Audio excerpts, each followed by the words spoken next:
আমন্ত্রণ বিজনেস টুডেতে শুরুতেই জানিয়ে দেব শিরোনাম। মন্ত্রী পরিষদের বিশেষ সভায় আগামী অর্থ বছরের বাজেট প্রস্তাবনা উপস্থাপন, বিকেলে পেশ করা হবে সংসদে। সমৃদ্ধির অভিযাত্রার পথ নকশা তুলে ধরবেন অর্থমন্ত্রী।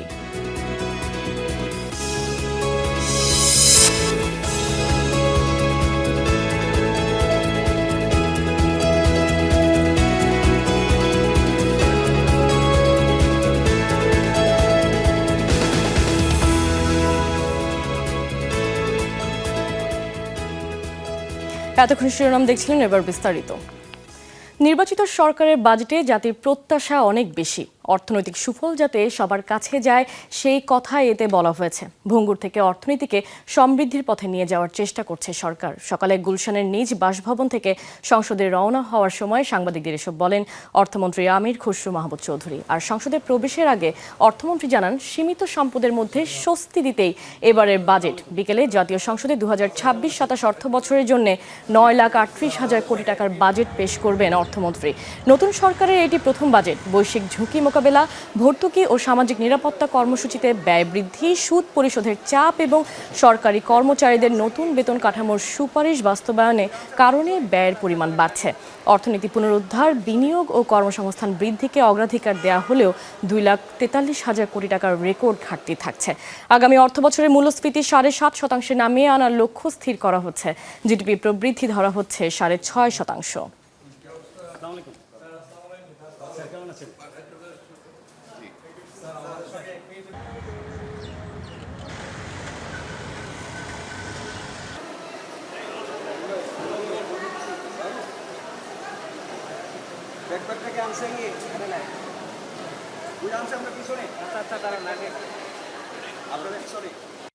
জাতির সে আকাঙ্ক্ষা, ভাবনা, চিন্তা, দর্শন, আগামী দিনে তাদের প্রত্যাশাকে মাথায় রেখে বাজেটটা করার চেষ্টা করেছি। আমরা হয়তো যতটুকু আমাদের সামর্থ্য ছিল তার মধ্যে বাজেট করতে হয়েছে। অর্থনৈতিক যে বিধ্বস্ত একটা ভঙ্গুর অর্থনীতি থেকে আমরা স্থিতিশীলতা এবং সামনের দিকে একটা প্রসপরাস বাংলাদেশ দেখতে চাই, সেদিকে যাওয়ার একটা প্রচেষ্টা এখানে আছে এবং সেটা সকল জনগণকে নিয়ে। দর্শক, আজ বাজেট বিষয়ক পর্যালোচনা শুনবো আমরা ঢাকা বিশ্ববিদ্যালয়ের অর্থনীতি বিভাগের অধ্যাপক সাইমা হক বিদিশার কাছ থেকে। দর্শক, সংসদ ভবনের সামনে আছেন সহকর্মী রিমন রহমান, তার কাছ থেকে জানবো এবারে বাজেট সম্পর্কে। রিমন, সকালেই তো আমরা দেখলাম যে অর্থমন্ত্রী বেশ খোশ মেজাজে সংসদ ভবনে প্রবেশ করলেন। তার কাছ থেকে সাংবাদিকরা কোনো কিছু জানতে পেরেছেন কিনা আমাদের জানাবেন।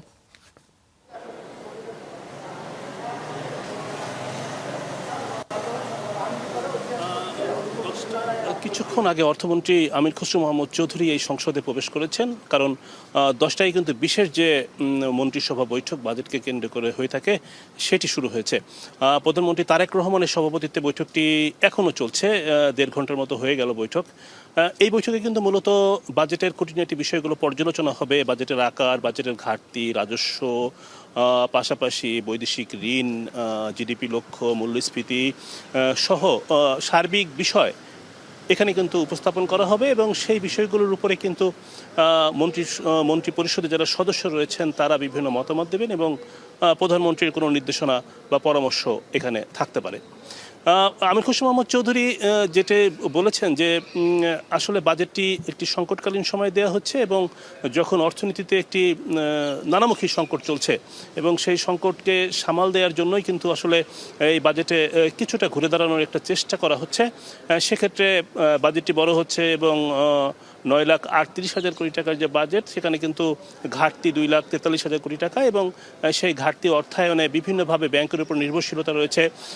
রাজস্ব আদায়ের একটি বড় লক্ষ্যমাত্রা নির্ধারণ করা হয়েছে। সেই লক্ষ্য পূরণের ক্ষেত্রে কিন্তু পূরণ করার জন্য রিমন, বাজেটে মূল্যস্ফীতি নিয়ন্ত্রণে কি ধরনের কৌশল নেওয়া হতে পারে দেখতে পেয়েছি করা হয়েছে।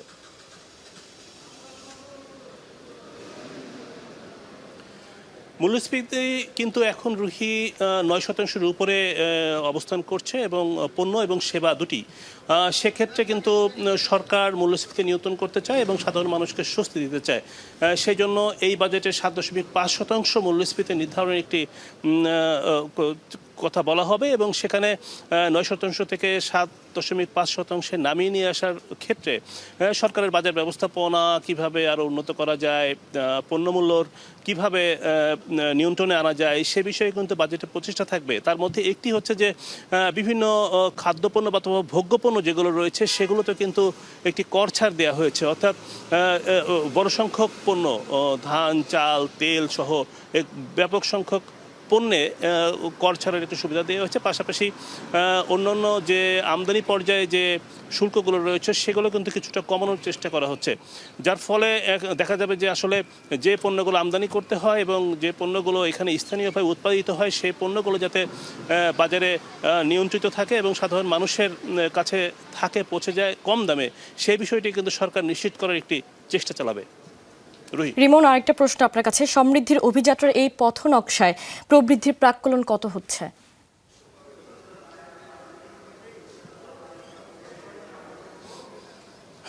আসলে রুহি, মোট দেশজ উৎপাদন কিন্তু খুবই কম, কারণ বৈশ্বিক বিভিন্ন সংস্থা এবং বাংলাদেশের যে প্রক্ষেপণ আমরা দেখছি অথবা যে সার্বিকভাবে যে এখন উৎপাদন বা জিডিপি প্রবৃদ্ধি সেটি কিন্তু খুবই কম মানে 3.5, 4 এবং বিভিন্ন জাতীয় সংস্থাগুলো যেগুলো 5-এর নিচে প্রক্ষেপণ করেছে এই অর্থ বছরে হবে। সেক্ষেত্রে কিন্তু সরকারের একটি সাহসী প্রক্ষেপণে আমি বলবো বাজেটে লক্ষ্যমাত্রা ধরা হচ্ছে, সেটি 6.5% তারা জিডিপি প্রবৃদ্ধি করতে চায় এবং সে কারণে কিন্তু বাজেটে তাদের বিভিন্নভাবে ব্যবসায়ীদেরকে প্রণোদনা দেয়া, ব্যবসায়ীদেরকে কর ছাড় দেওয়া, বিনিয়োগের ক্ষেত্রে নানামুখী প্রচেষ্টা বা সুবিধা দেওয়ার কথা কিন্তু বলা হচ্ছে। এখানে বাজেট বক্তৃতায় হয়তো অর্থমন্ত্রী তিনটা জানাবেন যে আসলে কি কি ছাড় দেবেন, তবে আমরা যেটি জানতে পেরেছি যে আসলে উৎপাদন বাড়াতে চায় সরকার এবং বিনিয়োগকে আকৃষ্ট করতে চায়, কারণ বিনিয়োগ না বাড়লে পরে, উৎপাদন না বাড়লে কর্মসংস্থান নিশ্চিত হবে না, কর্মসংস্থান নিশ্চিত না হলে কিন্তু দেশে একটি সংকট তৈরি হবে এবং বিশৃঙ্খলা তৈরি হতে পারে। সেই বিষয়টি কিন্তু অর্থমন্ত্রী অনুধাবন করেছেন এবং যে কারণে কিন্তু জিডিপির যে প্রবৃদ্ধি সেটি কিন্তু বৃদ্ধির জন্য নানামুখী প্রচেষ্টা আমরা জানতে পেরেছি যে বাজেটে থাকবে এবং সেক্ষেত্রে আমদানিকৃত পণ্য বা দেশে যে উৎপাদিত পণ্য সেই পণ্যের কিন্তু কর ছাড় দেওয়া হচ্ছে। দেশে উৎপাদিত যাতে শিল্প উৎপাদনের ক্ষেত্রে আরও সুবিধা নিশ্চিত হয় সেজন্য কিন্তু ব্যাপক সংখ্যক পণ্যে কিন্তু কর ছাড়ের একটি বিষয় আমরা জানতে পেরেছি যে এই বাজেটে দেওয়া হবে। রিমন, আপনাকে ধন্যবাদ। ডক্টর সাইমা হক বিদিশা, আপনার কাছে আমার একটি প্রশ্ন। সকালে অর্থমন্ত্রী বললেন যে স্বস্তি ফেরানো, মানে সবাইকে স্বস্তি দিতে ভূমিকা রাখবে এবারের বাজেট, তো স্বস্তি ফেরানোর চ্যালেঞ্জ কি হতে পারে?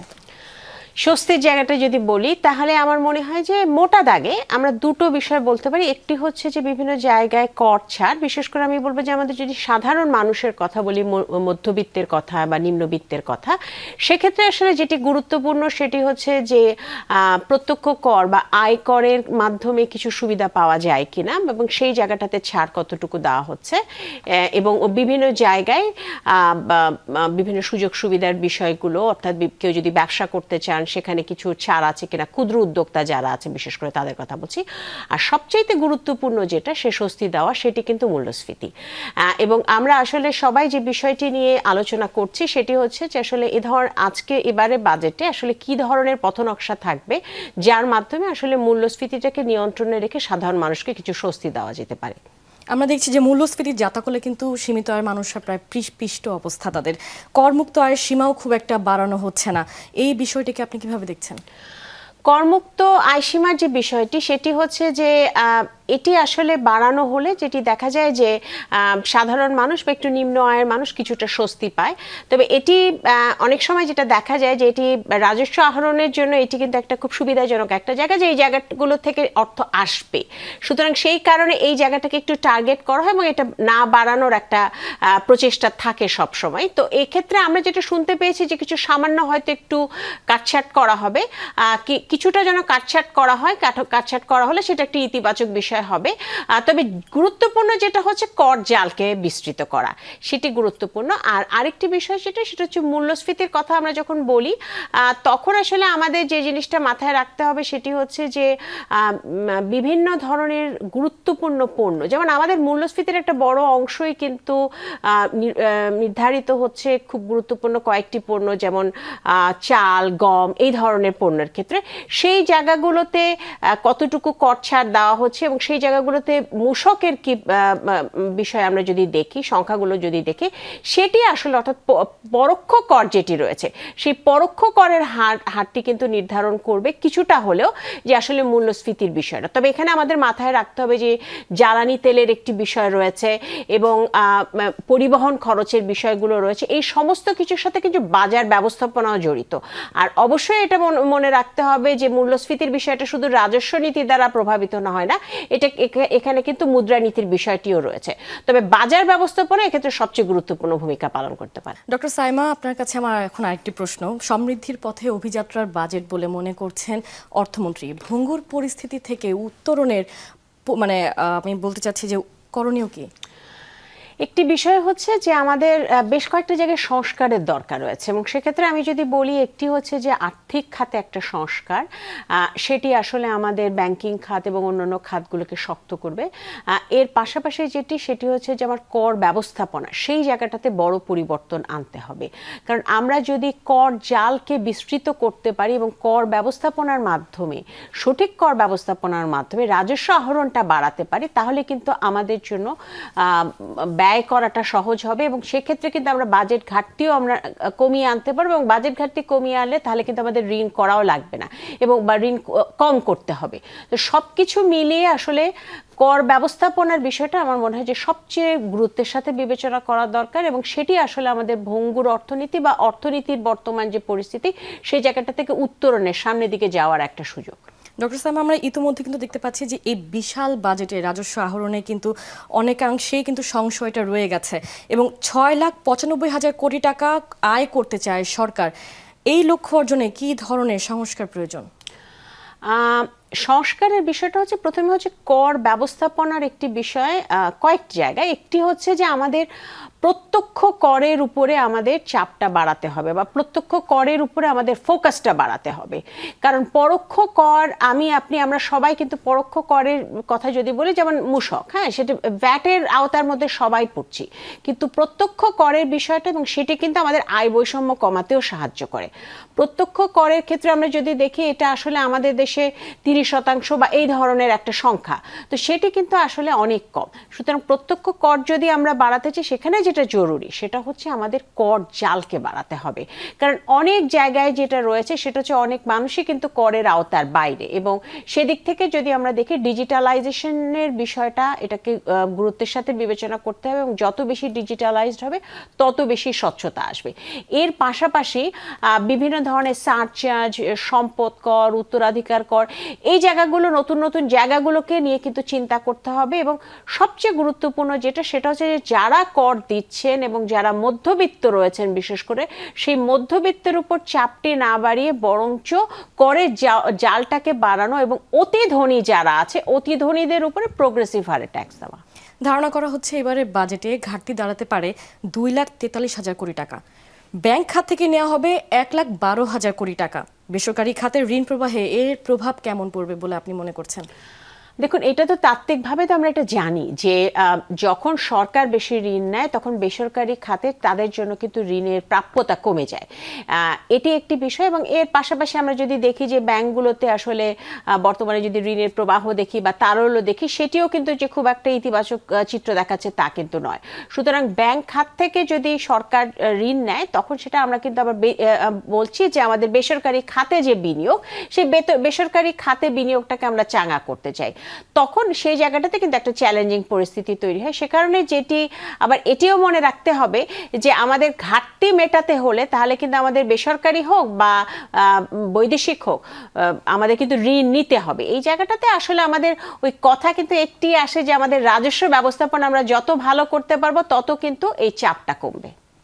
স্টার্টআপ, উদ্ভাবনী উদ্যোগ ও প্রযুক্তি নির্ভর যে ব্যবসা, সেগুলোতে টার্নওভার ট্যাক্স আর রাখা হচ্ছে না। আইসিটি খাতের কর্মসংস্থান এবং নতুন উদ্যোক্তা তৈরিতে এর ধরনের প্রস্তাব কতটা ভূমিকা রাখতে পারবে? দেখুন, আমাদের একটি বিষয় হচ্ছে যে আমরা অনেক সময় বাজেটের মূল বিষয়গুলো, অবশ্যই এবছরের বাজেটের মূল বিষয়টা মূল্যস্ফীতির বিষয় আছে, বেসরকারি খাতে বিনিয়োগ আছে, কিন্তু আমরা অনেক সময় কর্মসংস্থানের জায়গাটা খুব সরাসরি ভাবে, কারণ এটা একটা ক্রস কাটিং একটা বিষয়। তো এই জায়গাগুলোতে কর্মসংস্থান তৈরির ক্ষেত্রে আমাদের শুধুমাত্র বড় বড় শিল্প কারখানাগুলো নয়, একটি যেমন ক্ষুদ্র অতি ক্ষুদ্র কুটির শিল্পের জায়গাগুলো, সেখানকার উদ্যোক্তাদেরকে কিভাবে বিভিন্ন ধরনের সুযোগ সুবিধা দেওয়া যেতে পারে, কিভাবে নীতি সহায়তা দেওয়া যেতে পারে, এবং এর পাশাপাশি নতুন নতুন যে খাতগুলো আছে সেই খাতগুলোকে এক্সপ্লোর করা, এবং সেই জায়গাগুলোতে তরুণ যারা রয়েছে, যারা আসলে উদ্ভাবনী কিছু কাজ করতে চায়, তাদেরকে কিভাবে সুযোগ সুবিধা দেওয়া যেতে পারে। এবং সেদিক থেকে আমি বলবো যে টার্নওভার ট্যাক্সের ক্ষেত্রে যে সিদ্ধান্তটি, সেটি আমার মনে হয় একটি ইতিবাচক প্রভাব আসতে পারে। তবে সবকিছুই নির্ভর করবে আসলে পুরো জায়গাটাতে আমরা যদি দেখি যে কতটা স্বচ্ছতার সাথে করা হচ্ছে এবং পুরো ব্যবস্থাপনাটা কেমন হচ্ছে।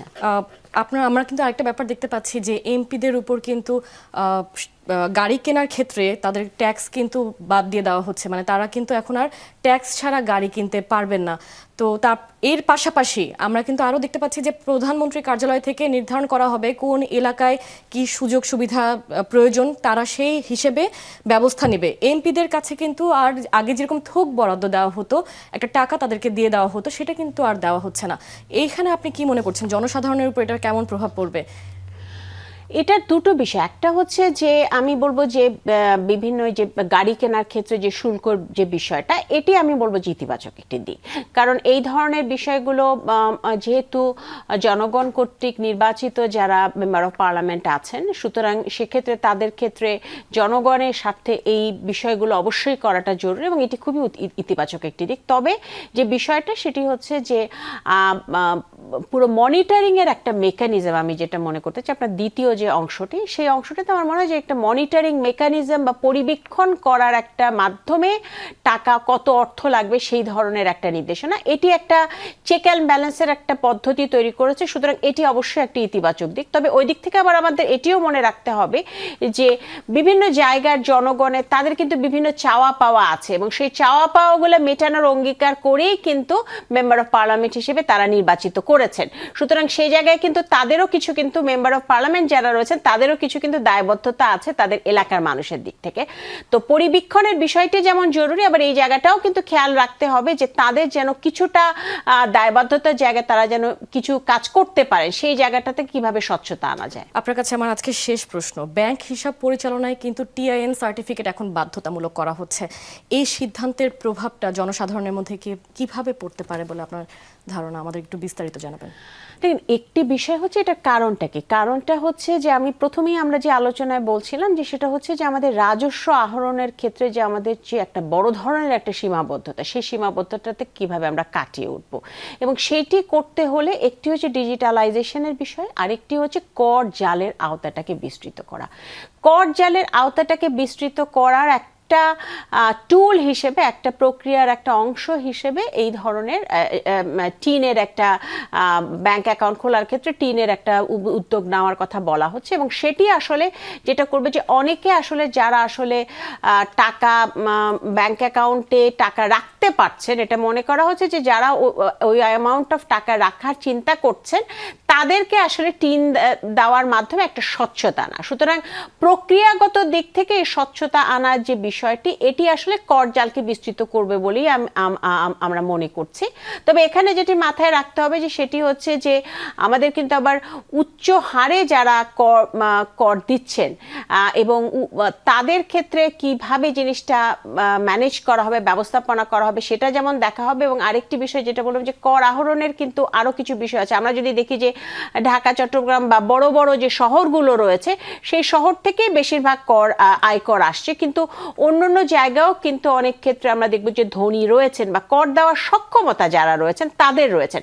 তো তাদেরকে আসলে আনা যায় কিভাবে, সেটার একটা প্রক্রিয়া হিসেবে এই ধরনের একটা ট্যাক্স রিটার্ন সাবমিট করার একটা উদ্যোগ নেওয়া হয়েছে। আমার মনে হয় যে এই উদ্যোগটার মাধ্যমে আরো কিছু মানুষকে কর জালের আওতায় আনা যাবে। তবে মনে রাখতে হবে যে বিষয়টি সেটি হচ্ছে যে বিভিন্ন জায়গায় আমরা যদি দেখি, সেই জায়গাগুলোতে আসলে যত বেশি আমরা ডিজিটালাইজড করতে পারবো এবং যত বেশি আমরা এই বিষয়গুলোর মধ্যে আরও বেশি বিভিন্ন ধরনের ট্রানজ্যাকশন যেগুলো হচ্ছে, অনেক ট্রানজ্যাকশনই কিন্তু দেখা যাচ্ছে অনেক ধরনের বিষয় আছে যেগুলো বাদ পড়ে যাচ্ছে। সেই বাদ পড়া জায়গাগুলোকে আমরা কিভাবে আনতে পারবো পুরো রাজস্ব আহরণের কাঠামোর মধ্যে, সেটি দেখা জরুরি। ডক্টর সাইমা হক বিদিশা, আপনাকে অসংখ্য ধন্যবাদ আপনার মূল্যবান সময় বিজনেস টুডেতে দেওয়ার জন্য। আপনাকেও ধন্যবাদ। দর্শক, এই ছিল বিজনেস টুডের এখনকার আয়োজনে। এতক্ষণ সাথে থাকার জন্য ধন্যবাদ সবাইকে।